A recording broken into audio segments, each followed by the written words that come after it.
सासाराम जिले में एक गांव पड़ता है। कौन सा गांव है? तराव गांव है। तराव गांव है और नासिरगंज थाना अंतर्गत ये घटना हुई है। 12 साल की बच्ची के साथ निर्मम तरीके से निर्भया कांड जैसे रेप और उसके बाद हत्या। कहीं ना कहीं दिमाग हिल जाएगा लोगों को। और इस पर में हम जानेंगे कि आखिर 72 घंटे बीतने वाले हैं। एसपी साहब कह रहे हैं कि और 12 घंटा दीजिए। क्या लग रहा है सर, 12 घंटा और दीजिए? क्या नहीं लग रहा कि लोगों खून खोल रहा है यहाँ पे? अब देखिए, जहां तक खून खौलने की बात है, सारी घटनाओं से लोग सहमे हुए हैं, स्तब्ध हैं। इस तरह की घटनाओं से बेटियां और उनके बाप दोनों हम लोग काफी चिंता में हैं। और मेरे समझ से एसपी साहब का ये अपना हिसाब किताब है, अपना प्रोटोकॉल है, क्योंकि उस प्रशासनिक मामले में हमारी कोई जानकारी है नहीं जो मैं बोल सकता हूँ। लेकिन मैं इतना कहूंगा कि प्रशासन पर पूरी भरोसा है हमारे गांव का। मैं तो टीचर हूँ, मैं सप्ताह में एक बार आता हूँ, शनिवार को।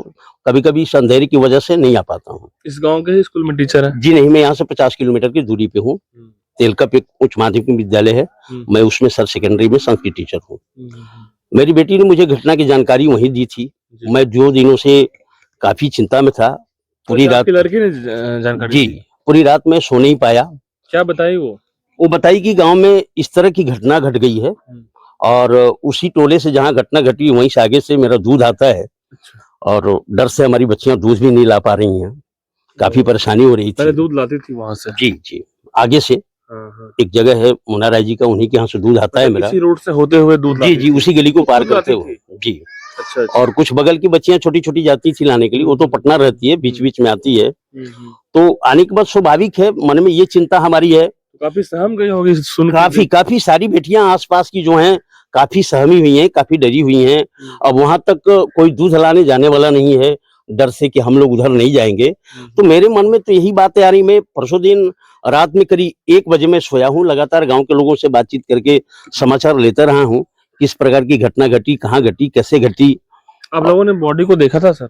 जी नहीं, मैंने कुछ नहीं देखा, मैं तो कल ही पहुंचा हूँ यहाँ पे। लेकिन दैनिक भास्कर की रिपोर्ट में बताया है कि काफी गला को अंगूठा से ऐसा दबाया गया कि उसको मैं बता रहा हूँ सर। मैंने सुबह पढ़ा, और भी संजोग से हमारी चूंकि नेट संबंधी बहुत जानकारियां मैं नहीं रखता, तो हमारी बेटी ने मुझे ट्रांसफर किया। मैंने उसे पढ़ा, 22 जगहों पे चोट के निशान, दांत के कट, नाखूनों के निशान, और पल्पल ब्लड निकलने की बात आती है तो पल्पल ब्लड तब निकलता है जब काफी दबाव दिया जाता है। और यूरिन से ब्लड आ रहे थे? पल्पल ब्लड सर एक हमारे समझ से, मेडिकल की जानकारी तो है नहीं, ब्लड से ऊपर का चीज है, वो काफी चोट के बाद निकलता है, जहां तक मुझे जानकारी। डॉक्टरों ने रिपोर्ट में दिया है जी कि काफी इसके साथ जो है सेक्सुअल असॉल्ट की बात है, गंभीर चोटें हैं, प्राइवेट पार्ट इस तरह की। जी बिल्कुल, जो न्यूज मैंने देखा है, पोस्टमार्टम रिपोर्ट तो मैंने लिखा, जो दैनिक भास्कर का रिपोर्ट देखा मैंने, उसमें पल्पल ब्लड आने की बात है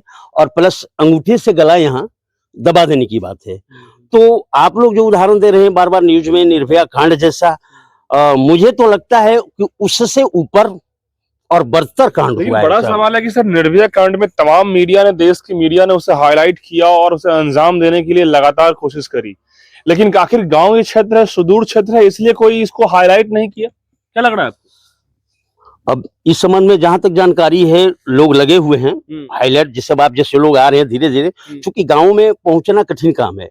अब वहां की सुविधाएं और यहाँ की सुविधाओं में अंतर है। राजधानी में तो बहुत सारे लोग, बड़ी बड़ी हस्तियां राजधानी में ही रहती हैं, हमारा संसद भवन भी वहीं पे, तो वहां पे लोगों का आना आसान है। तो वहां तक आवाज तो पहुंचना बहुत जरूरी है ना, क्योंकि पुलिस अपना काम कर रही है। जी ठीक है, लेकिन आखिर आवाज तो पहुंचाने वाला तो हम लोगों का काम है कि भाई सदन तक, और जो बिहार सरकार में बैठे हुए हैं गृह मंत्रालय, सम्राट चौधरी, उन तक आवाज पहुंची। आप लोग तो पहुंचा ही रहे हैं, जो हमारा मीडिया है, न्याय का जो स्तंभ है, आप लोग पहुंचा ही रहे हैं, आपके मार्फत बातें पहुंच रही हैं, आपके ही मार्फत मुझे भी कई जानकारियां मिली। अगर मान लीजिए दैनिक भास्कर ने रिपोर्ट नहीं किया होता तो मुझे भी जानकारी नहीं होती। सम्राट चौधरी ने यहाँ तक कहा है कि अभी हमारी पुलिस की गोली जो है चलाना पुलिस शुरू कर दी है, पैर में अभी लगा रही है, पैर से ऊपर जाएगा तो खौफ पैदा होगा। अब पैर में मारने की जरूरत नहीं है, अब ऐसे लोगों को सीने में मारने की जरूरत है। अगर सम्राट सिंह ऐसा कहते हैं तो थोड़ा उससे ऊपर बढ़े और ऐसे लोगों को सीने में मारने का प्रयास करें, जब तक कि खौफनाक सजा न दी जाएगी और आम लोगों के बीच और इसके कानून में जब तक संशोधन नहीं होगा, तब तक भारत में भय पैदा नहीं होगा। पैर में जो गोली मारी जाती है तो फिर इंजर्ड होने के बाद हॉस्पिटल में इलाज होता है उसके। अब ऐसे अपराधी लोगों को, चाहे वो गोली से मारने वाला अपराधी हो या ऐसे दरिंदे करने वाले अपराधी हो, यदि इस बच्चे के साथ जो दरिंदगी करने वाले लोग हैं उनको यदि पैर में गोली मारेगा अरेस्टिंग करने के लिए, तो क्या होगा? उसे इलाज करवाया जाएगा, फिर कानूनी ट्रायल होगा। तो इतनी जब सुविधा मिल जाती है तो क्या मतलब है? सर, इसमें गोली मारने वाले प्रशासन का क्या दोष दिया जा सकता है?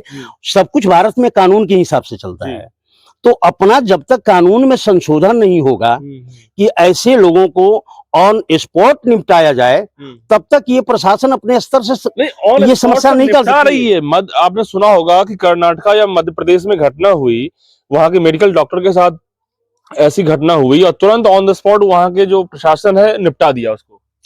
अब वहां के लोग, अब हमारी जानकारी है नहीं इस संबंध में, कई जगह ऐसे हो तो हम तो बस इतना ही अपील करेंगे आपके मार्फत, रोहतास पुलिस, माननीय सम्राट सिंह और हमारे आदरणीय नीतीश कुमार जी, जिन्हें क्या कर सकते हैं कि जिन्हें इच्छा मुख्यमंत्री का वरदान हमारी बिहार की जनता ने दिया, तो मैं उनसे भी अपील करूंगा कि बेटियों को सुरक्षित करें, यदि बेटियों के साथ न्याय करें। ऐसे दरिंदे यदि आप लोग के हाथ लग जाए तो गांव वाले तो उसे छोड़ेंगे नहीं। बिल्कुल नहीं छोड़ेंगे सर, बिल्कुल नहीं छोड़ेंगे। लेकिन जो भारत की अब वो हाथ लग जाएं तो फिर बचने की उम्मीद कहाँ है सर? फिर तो लोग कानून अपने हाथ में ले सकते हैं, ऐसी संभावना है, जबकि लोगों को ऐसा करना नहीं चाहिए। बिल्कुल आक्रोश, सदमा, सब कुछ तो है। बेटियां हमारी डरी हैं, बेटी के बाप चिंता में हैं कि क्या हो रहा है। आखिर गांव में जब हम सुरक्षित नहीं है, अब बताइए, मैं पटना से अपनी बेटी को यहाँ बुला लेता हूँ और हमारी बेटी यहाँ आई है, तो अब पटना की चिंता होती थी कि हॉस्टल में रह रही, कैसे रह रही है, कब रह रही है, कहाँ रह रही है, कहाँ जा रही है। कभी कभी मैं फोन करके समाचार लेता था। अब तो मुझे घर में डर लग रहा है, निश्चित रूप से सर। अब तो मुझे घर में डर लग रहा है, जबकि अपने ही गांव में लोग हैं। गांव के लोग तो अपने ही होते हैं ना। अब गांव में तो कोई जाति बंधन होती नहीं है। बिल्कुल, घर से लड़की बच्ची निकल नहीं पा रही होगी जिस तरीके से हालात गांव का। उदाहरण दूंगा सर, मैं बगल के पिपटी हाई स्कूल में टीचर हुआ करता था पहले, यहाँ से मैं दूसरे जगह चला गया, तो गांव की लड़कियां नौजवान छोकरों के फप्तियों के डर से वहां जाना कम करते थे कि भाई लड़के बीच में कुछ इस टाइप के होते थे बर बाजारों में। अब तो उसका उदाहरण तो कम पड़ गया सर। पहले के समय में, बहुत पहले की बात मैं बता रहा हूँ। और इस टाइप के कुछ बच्चे मिल जाते थे। हाँ बिल्कुल बिल्कुल, कुछ ऐसे लड़के कमेंट पास करते थे, तो उनके डर से होता था कि भाई वहां नहीं जाना पढ़ने, वहां नहीं जाने देना है, इस बाजार में नहीं जाने देना है। लेकिन ताकि बटी की, मैं पूरा बिहार घूमता हूँ, मैं तो देखता हूँ कि गाँव में सरकारी स्कूल के जो बच्चे हैं, सरेआम साइकिल से लड़कियां चल रही है, कई झुंड में 10-20 लड़कियां जा रही है। तो अब तो पहले से ये सब चीज देखने को मिल रहा है। लेकिन सुदूर क्षेत्र, जैसे कि इस गांव का अगल बगल का जो सराउंडिंग दिख रहा है, सुदूर क्षेत्र में बेटियां बलि चढ़ जाती है इन दरिंदों का। चाहे अब तो मैं देख रहा हूँ कि रात में भी लड़कियां निकल रही है, गांव में भी स्कूल जा रही है, आ रही है। लेकिन ऐसे जगह में ये घटना, इसका मतलब यहाँ पे प्रशासन का पूरा कोई मतलब ही नहीं है। यहाँ पे पुलिस का इकबाल नहीं है यहाँ पे। देखिए सर, ये तो हमारे गांव की पहली घटना है।